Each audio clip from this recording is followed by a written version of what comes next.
हम मौजूद है पुलिस हेडक्वार्टर दिल्ली में और आपको बता दें कि दिल्ली की क्राइम ब्रांच ने आज पहला स्थान से असला बारूद बनाने वाली, हथियार बनाने वाली पूरी फैक्ट्री का ही भांडाफोड़ किया है। और क्या मैं जो है असला बनाने वाली एक फैक्ट्री का खुलासा किया है, काफ़ी लोगों को अरेस्ट किया गया है।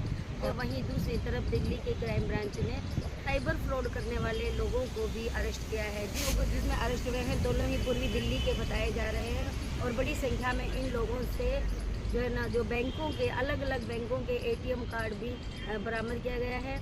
और आपको बता दें कि दिल्ली पुलिस के अनुसार इनके पास जो एटीएम हैं वो बैंकों के हैं। ये इनोसेंट लोगों को जो है टारगेट करते थे और उनके कार्ड को बदल देते थे, बैंक के कार्ड को, क्योंकि इनके पास तमाम बैंकों के कार्ड थे।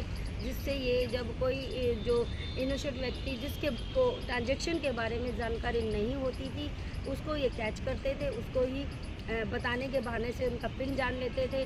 और जो उनकी लिमिट होती थी तो लिमिट के अनुसार ये उनका पैसा निकाल लेते थे, और जो लिमिट नहीं होती थी तो उसका पैसा बड़ी जो रकम भी ये निकाल लेते थे। ऐसे दो लोगों को आज दिल्ली पुलिस की क्राइम ब्रांच ने अरेस्ट किया है। इनके कब्जे से भारी मात्रा में अलग अलग बैंकों के कार्ड जो है वो भी पुलिस ने बरामद किए हैं और इनसे पूछताछ जारी है आगे की। और पुलिस के अनुसार ये यानी कि इनका बैकग्राउंड भी क्रिमिनल बताया जा रहा है और ये लोग जो है अलग अलग ग्रुप में जुड़कर काम करते थे। तो दिल्ली पुलिस का साइबर फ्रॉड करने वालों पर चाबुक चला है और बड़ा खुलासा किया है, दो लोगों को अरेस्ट किया है। और पुलिस ने दावा किया है कि इनकी अरेस्टिंग से काफ़ी केस जो है ना दिल्ली पुलिस सॉल्व करेगी। इसी के साथ साथ राजस्थान में जो एक असला बनाने वाली बड़ी फैक्ट्री का भी खुलासा किया है, जहां पर जो हथियार बनाए जाते थे वहां से पुलिस ने पूरी फैक्ट्री को वहां पर अपने कब्जे में ले लिया है। और वहां पर मौजूद जो भी लोग थे उनको भी, जो भी अपराधी थे उनको भी पुलिस ने धर दबोचा है। राजधानी संदेश के लिए गीता चौहान, दिल्ली। ये लोनी गाजियाबाद के रहने वाले हैं और इन्होंने अभी इनसे हमने 41 के आसपास डेबिट कार्ड बरामद किए और पहले से भी क्राइम में इनका क्रिमिनल हिस्ट्री रही। ये कंटिन्यूसली इस टाइप की एक्टिविटी पिछले 1.5-2 साल से इन्वॉल्व है और पहले भी इनके केसेस हैं। अभी भी हमने 3 केस में इनके फुटेज वगैरह CCTV फुटेज के बेसिस पे इनको पहचाना है और भी इसमें और भी केस में किन लोगों को टारगेट करते थे? जनरली जो लोग ATM में पैसे विड्रॉ करते टाइम लगते हैं कि कंफ्यूज्ड है या उसको किसी की मदद की ज़रूरत है या एल्डरली या सीनियर सिटीजन है जिसको बैंकिंग ट्रांजैक्शन के बारे में कम नॉलेज है, उनको जनरली टारगेट। क्या ये जनरली इस टाइप के जो लोग होते हैं जो फ्रॉड करते हैं उनकी मॉडस ऑपरेंडी होती है 2 से 3 के ग्रुप में काम। एक दिल्ली पुलिस की क्राइम ब्रांच की टीम ने DCP हर्ष इंदौरा के नेतृत्व में एक आर्म्स बनाने की फैक्ट्री, एक कच्चा सेटअप राजस्थान के डीग ज़िले में हजारीबास एक गांव है वहां पर उसको बस्ट किया है और कुल 5 लोगों की गिरफ्तारी हुई है। गिरफ्तार लोगों से 11 कट्टे, एक राइफ़ल है, सोफिस्टिकेटेड कट्टे बनाए थे और कुछ राउंड जिंदा राउंड हैं और 5 प्रैक्टिस वाले कारतूस भी रिकवर किए हैं। प्रैक्टिस करके देखा गया कि आर्म्स चल पा रहा है कि नहीं चल पा रहा है। ये जो सेटअप बनाया गया था पहाड़ी की चोटी पर बनाया गया था, जिससे कि जो लोग आते हैं या सरकारी ऑफिसर्स कभी आते जाते हैं तो उन पर कड़ी नज़र रखी जा सके और इसको कवर अप किया जा सके अच्छे से। पहाड़ी की चोटी पर एक सुरंग बनी हुई थी, छोटी सुरंग बनी हुई थी जिसमें भट्ठी लगा करके वहाँ पर प्रॉपर तरीके से सारा सामान मिला है हथियार बनाने का और उसमें छुपाने की भी प्रॉपर व्यवस्था की गई थी। इसमें अभी तक कुल 5 गिरफ्तारी हुई हैं, जिसमें आर्म्स मैन्युफैक्चरर जो हैं वो मुबिन और शेरू हैं और एक साथी इनका बिलाल करके वो अभी भागा हुआ है, उस पर भी अभी दबिश जारी है पुलिस की। इनके जो बीच में मिडिल मैन थे, जो सप्लायर हैं हरविंदर और सोनू और एक जुबेर करके, इन 3 आदमी की भी गिरफ्तारी हुई है। ये मैं बता दूं यहाँ पर कि ये करीब पिछले 2 महीने से हमारे पास इन्फॉर्मेशन थी। एक मार्च के पहले महीने में एक हमने केस दर्ज किया था जिसमें 2 पिस्टल रिकवर हुए थे और इसमें पिस्टल के सोर्स तक, जैसा कि पहले से भी हमें दिशा निर्देश ऊपर से भी दिशा निर्देश मिला हुआ है कि जब भी ऐसी कोई आर्म्स की रिकवरी होती है तो उसके सोर्स तक पहुंचा जाए और इसके फॉरवर्ड बैकवर्ड पूरी इंटीग्रेशन की जाए, इन्वेस्टिगेशन की जाए। फॉरवर्ड बैकवर्ड इन्वेस्टिगेशन के दौरान इसमें मालूम हुआ, पता लगा कि राजस्थान में डीग एरिया में एक जगह पर ये पूरा आर्म्स बनाने का एक सेटअप काम कर रहा है।